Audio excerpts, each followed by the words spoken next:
Olá, tudo bem? Nós estamos começando agora o estudo do tema 19, né, que tem sobre o tema o dom de profecia do estudo Ouvindo a Voz de Deus. E nós vamos falar sobre o dom de profecia. Então, o dom de profecia é um dom. Ele é Deus que dá esse dom. Não é eu que quero. É interessante isso, né? Tem muita gente que fica profetizando as coisas, fala, vou profetizar na tua vida, vou profetizar. Mas quem disse que você tem que profetizar alguma coisa para alguém? Deus falou no seu ouvido isso ou você está inventando do seu coração? Então, o dom de profecia é dado por Deus, é uma coisa espiritual, sobrenatural. Não é assim, eu sou um profeta, eu estou tendo visões e já vou falando, não, Deus ele fala, você percebe, você sente. E tem mais uma coisa, Deus quando fala uma profecia, ele não fala só para uma determinada pessoa, só para um determinado grupo, não, ele fala para o planeta Terra, para todos os seres humanos, porque Deus, todos os seres humanos são filhos deles. Então o dom de profecia é assim. Então existem vários profetas, por exemplo, nós já vimos falar de Nostradamus e vários outros profetas aí que fizeram profecias que algumas se cumpriram, mas não de maneira como era para ser e outras não se cumpriram. Então na Bíblia fala que se a profecia não se cumprir, todas as profecias que o profeta fala, é um profeta mentiroso, não é de Deus, não faz parte de Deus. E tem algumas características para a pessoa ser um profeta de Deus, além de ter uma comunhão com Deus. Então, a igreja adventista, ela acredita que nós temos, na nossa geração, no nosso tempo de vida que nós estamos vivendo, desde o século XIX, Deus trouxe um profeta entre nós. Por quê? As profecias dessa profetisa, estão todas se cumprindo na íntegra. E ela sempre fala edificando o planeta, todos os seres humanos. Então Ellen White, quando ela começou a profetizar, ela estava na quarta série fundamental completa. Quer dizer, ela não tinha a quarta série, para ser mais exato. Ela tinha a terceira série. Pra você ter uma ideia. Ela escreveu mais de 25 milhões de palavras. Suas profecias e visões abrangem vida pessoal, familiar, religião, educação e saúde. Só para você ter uma ideia, ela teve visões e ela falou sobre várias coisas. E essas obras que ela escreveu ajudaram as escolas, hospitais, casas editoriais dos adventistas, são fruto de sua orientação. Até o terreno para ser comprado para construir hospitais foi Deus que deu em visão. Seu ministério profético durou cerca de 70 anos. Ela faleceu em 1915. Seus escritos não foram dados para substituir a Bíblia. Nós temos que entender isso. Mas para nos levar a ela, possibilitando-nos melhor compreensão de suas mensagens. Então, eu não acredito. Então leia as obras dela e vê se alguma das profecias que ela falou não se cumpriram. Leia. Tem algumas que vão se cumprir ainda, a gente está vendo que já está caminhando para se cumprir. E ela falou algumas coisas na área da saúde, na área da educação, que hoje os doutos, os chefes, ficam impressionados.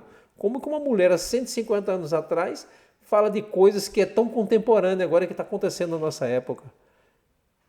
E ela falava de saúde numa época que ninguém pensava em ter saúde. Eram totalmente pessoas que não tinham higiene. Os médicos curavam com fumo, com cigarro, com pinga, com álcool. Que hoje ela é falando mal dessas coisas. Então está escrito no livro delas. Então, antes da entrada do pecado no mundo, Deus e o homem se comunicavam face a face. Tendo caído em pecado, o ser humano agora perdeu esse privilégio. Mas Deus não desistiu do ser humano. Ele não desistiu de manter esse contato com seus filhos.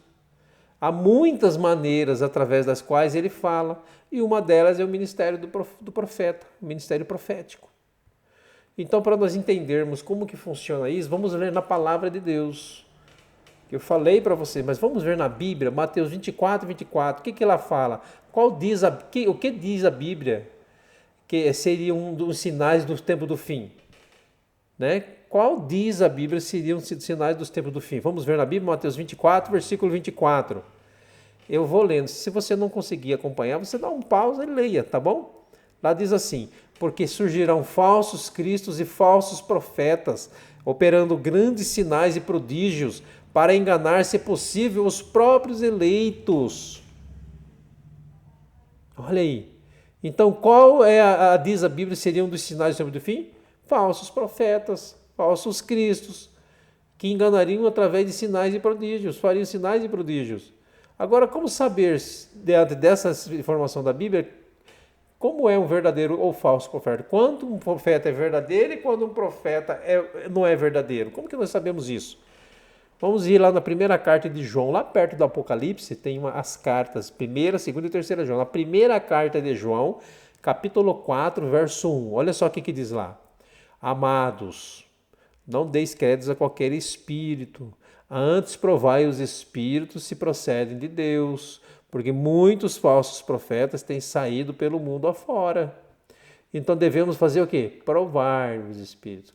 Quais características de um profeta verdadeiro segundo a palavra de Deus? 1 João 4, versículo 12 diz o que lá? Vamos ver? Nisto reconhecereis o Espírito de Deus. Todo espírito que confessa que Jesus Cristo veio em carne é de Deus. Então o profeta tem que falar que Jesus veio em carne, esse daí é o de Deus. Se ele não falar, ele está mentindo. Então, ele tem que aceitar a encarnação de Cristo, o profeta, para ser de Deus. Segundo, qual que era a outra característica? Vamos ver, Mateus 7, versículo de 15 a 23, olha só. Lá diz assim: acautelai-vos dos falsos profetas, que se vos apresentam disfarçados de ovelhas. Se disfarçam de ovelhas. Fala manso, tranquilo, mas por dentro são o quê? Lobo roubadores. Pelos seus frutos os conhecereis. Colhem-se porventura uva dos espinheiros ou figo dos abrolhos? Olha só, né? Assim, pois, pelos seus frutos os conhecereis. Nem todo que me diz Senhor, Senhor entrará no reino dos céus, mas aquele que faz a vontade de meu Pai que está nos céus. Né? Então, qual a outra característica de um profeta verdadeiro segundo a Bíblia? Manifesta o quê? Frutos em sua vida. Frutos de quê? De amor, que ajuda as pessoas, que faz as pessoas buscarem a Deus, não para si, mas para Deus. Outra característica, Deuteronômio 18, versículo 21 e 22. Diz assim: sabe que quando esse profeta falar em nome do Senhor e a palavra dele não se cumprir, nem suceder como profetizou, esta é palavra que o Senhor não disse. Com soberba a falou tal profeta. Não tenhas medo dele. Então, as profecias, o que tem que acontecer? A próxima característica que o profeta tem que ter.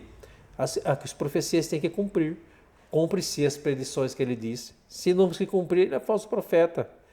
Outra característica, Deuteronômio 13, versículo de 1 a 3, Isaías 8, versículo 19 e 20. Olha só o que diz. Em Isaías 8, versículo 19 e 20 diz assim: quando vos disserem, consultai os necromantes e os adivinhos, que cheireiam e murmuram, acaso não consultará o povo ao seu Deus? A favor dos vivos se consultarão os mortos? A lei e ao testemunho. Se eles não falarem dessa maneira, jamais verão a alva. Então eles têm que estar obedecendo à lei, tem que ter o testemunho de Jesus Cristo, que é o dom da profecia. Se eles não falarem assim, jamais verão a alva. Então, vive em conformidade com o quê? Com a Bíblia e a lei de Deus. certo? Outra característica, Deuteronômio 10, versículo de 7 a 10, diz o que lá? Só eu, Daniel, tive aquela visão. Os homens que estavam comigo nada viram. Não obstante, caiu sobre eles grande temor, e fugiram e se esconderam. Fiquei, pois, eu só e contemplei essa grande visão. Isso, Daniel 7, de 8, Daniel 10, de 7 a 9. Versículo, continuando, né? E não me restou força em mim.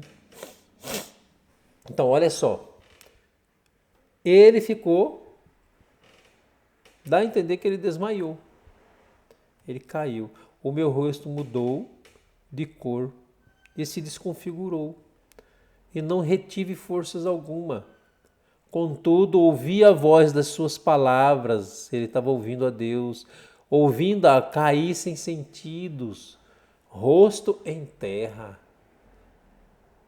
Olha só que coisa fantástica, né? Somente a presença de fenômenos fixos não é a prova suficiente do verdadeiro dom de profecia, pois Satanás também opera sinais, como nós vemos lá em Êxodo 7, de 9 a 12. O verdadeiro profeta deve apresentar todas as 5 características citadas, senão ele não é um profeta. Que mulheres tiveram o dom de profecia na Bíblia? Êxodo 15, versículo 20, olha só o que diz lá. A profetisa Miriam, irmã de Arão, tomou um tamborim e todas as mulheres saíram atrás delas com tamborins e com danças. Então, que mulheres que tiveram esse dom de profecia? Miriam. Né? Em Juízes 4:4 também fala de outras mulheres. Qual que era a outra? Lá de Juízes 4:4 diz assim: Débora, profetisa, mulher de Lapidote, julgava Israel naquele tempo. Então, quem que era a outra? Débora. Outra mulher, Lucas 2, versículo 36. Olha só o que está escrito lá. Vamos lá? Havia uma profetisa chamada Ana, filha de Fanuel, da tribo de Asser, avançada em dias, que vivera com seu marido 7 anos, desde que se casaram. Então, outra profetisa, Ana. Então, é outra mulher que está na Bíblia que foi profetisa. Atos 21, versículo de 8 a 9. Olha só o que diz lá. No dia seguinte, partimos e fomos para Cesareia. E entrando na casa de Filipe, o evangelista, que era um dos 7, ficamos com ele. Tinha este 4 filhas donzelas que profetizavam. Olha só. Então, as 4 filhas de Filipe, né? Então, que igreja teria o verdadeiro dom da profecia, de acordo com a palavra de Deus? Apocalipse 12, versículo 17 e Apocalipse 19, versículo 10 nos ensina isso. Nos últimos dias, o verdadeiro dom de profecia seria visto dentro da igreja, que segue os mandamentos de Deus, certo? Então vamos ver isso na palavra de Deus, Apocalipse 12, versículo 17, depois Apocalipse 19, versículo 10. Olha só o que diz. Apocalipse 12, versículo 17 diz assim: Irou-se o dragão contra a mulher e foi pelejar com o restante da sua descendência, os que guardam os mandamentos de Deus e têm o testemunho de Jesus, e se pôs em pé sobre a areia do mar. Então, irou-se a mulher contra quem?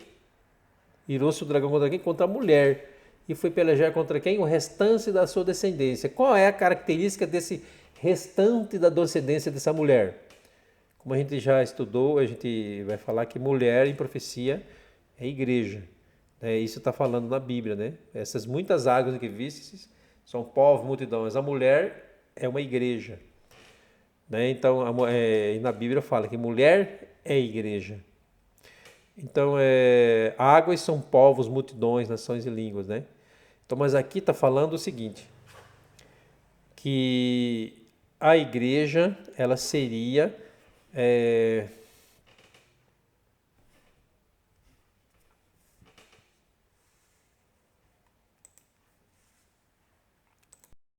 Então vamos lá, Apocalipse 12, versículo 17 diz assim: E irou-se o dragão contra a mulher e foi pelejar com o restante da sua descendência, os que guardam os mandamentos de Deus e têm o testemunho de Jesus, e se pôs em pé sobre a areia do mar. Olha só que interessante, né? Capítulo 19, versículo 10. Quem é esse testemunho de Jesus? Vamos ver? Prostrei-me antes de seus pés para adorá-lo. Ele, porém, me disse: Vê, não faça isso. Eu sou igual a você, sou um conservo teu e dos teus irmãos que mantêm o testemunho de Jesus. Adora a Deus, pois o testemunho de Jesus é o espírito da profecia. Olha só que interessante, né? Então, por que os adventistas do sétimo dia aceitam que o dom de profecia manifestou através do ministério de Ellen White? A. Seus ensinos são fundamentados na palavra de Deus. B. Ela exalta a pessoa de Cristo. C. O cumprimento de suas profecias, elas se cumpriram, estão se cumprindo. Os frutos positivos de sua vida. E. Adventista e não adventista aceitam seus escritos como inspirados. F. Né, sua vida e seus ensinos estavam em conformidade com a Bíblia e a lei de Deus. Então, todas essas características mostram que ela era uma profetisa. A única que não está certa nessa daí é que adventistas e adventistas aceitam os escritos como inspirados. Isso não é verdade. Os únicos que aceitam são os adventistas. Então, de acordo com 2 Crônicas 20, versículo 20 e 1 Tessalonicenses 5, versículo 20, qual é a nossa segurança nos dias finais? Vamos ver então, 2 Crônicas 20, versículo 20. Diz assim: Crê no Senhor vosso Deus e estareis seguros. Credes nos seus profetas e prosperareis. 1 Tessalonicenses 5, versículo 20 diz assim: Não desprezeis as profecias. Então, crer no verdadeiro dom de profecia, assim estaremos o quê? Seguros. Para nós recapitularmos agora tudo isso que a gente estudou até agora. Nos últimos dias surgirão falsos cristos e falsos profetas, né? Antes de rejeitar o dom de profecia, devemos provar para saber se realmente procede de Deus. Desculpe. Várias mulheres receberam o dom de profecia. Esse dom se manifesta na igreja.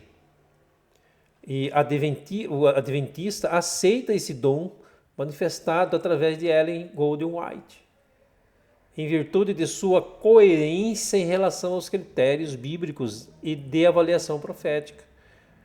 Então, pelos textos, pelo que eu disse, tudo está escrito, está tudo mostrando. Desculpem, me perdão. Está tudo mostrando que Ellen White é a profetisa dos nossos tempos, então nós temos que dar valor ao que ela escreveu. Ah, ela é santa? Não, ela é um ser humano que teve o dom de profecia. Ah, ela foi uma mulher extraordinária? Foi, porque ela observava as leis de Deus, era uma cristã. E Deus deu um dom para ela, assim como vários outros dons que as pessoas têm, de pregar, de ser apóstolos. Ele deu o dom de profecia para ela. E ela foi usada por Deus. Então, nós temos que ter um compromisso de fé, entender. Se você tem dúvida, lê os livros delas. São vários e vários livros. Você vai ver que está tudo de acordo. Livro de saúde, livro de educação, livro de um monte de coisa. Um dos mais conhecidos no mundo é o Grande Conflito, né? Que tem muita gente usando, lendo esse livro, porque está falando dos nossos dias. Então, a gente tem que crer que estamos vivendo nos últimos dias. E aceitar o dom de profecia manifestado na igreja adventista do sétimo dia. Porque as outras igrejas não têm profeta, é tudo falso, as profecias não se cumprem. Mas a de Ellen White está se cumprindo todas. Não teve uma que não deixou de se cumprir. E desejar ter os livros dela e estudar. Se você quer conhecer mais, está na internet os livros dela. Coloca Ellen White, coloca assim que vai aparecer. Aí você pode comprar esses livros e você vai entender como Deus usou essa mulher que não tinha a quarta série completa e tinha até um machucado, ela sofreu um acidente, ela tinha um machucado até na mente aqui, na fronte, né? E que assim mesmo Deus usou ela. E como foi a vida dela, né, através desse ministério. Ela tinha uma força sobrenatural com ela, Deus andava com ela. Então, que Deus abençoe você, se o seu compromisso de fé for em crer e aceitar isso. Porque até agora eu não achei nada de falha nela. Eu estudo a palavra de Deus, eu estudo o que ela escreveu. Então, que Deus abençoe você e te ajude a entender todo esse estudo, toda essa verdade que nós cremos e botar em prática na sua vida, né? Que Deus te abençoe e te guie e te fortaleça em toda a sua caminhada cristã. Estamos já quase chegando no fim, nós estamos no estudo 19, que é esse estudo 19, vamos para o 20, né? E que Deus abençoe você. Então, antes de finalizar, eu queria fazer uma oração com você. Vamos orar? Santo Deus, obrigado por ter estado conosco nesse estudo. Eu peço que o Senhor esteja com esse amigo, essa amiga, ilumine a mente dele e ajude ele a entender a tua palavra. E que ele possa aceitar plenamente a tua verdade. Eu oro ao Senhor em nome de Jesus Cristo. Amém. Obrigado por ter estado comigo até agora. E como eu sempre digo, né? João 4:24 diz assim: Deus é espírito e importa que os seus adoradores o adorem em espírito. Qual espírito? Ele, Deus, e em verdade, sem mentira. Que Deus abençoe você. Fique com Deus e até o próximo estudo.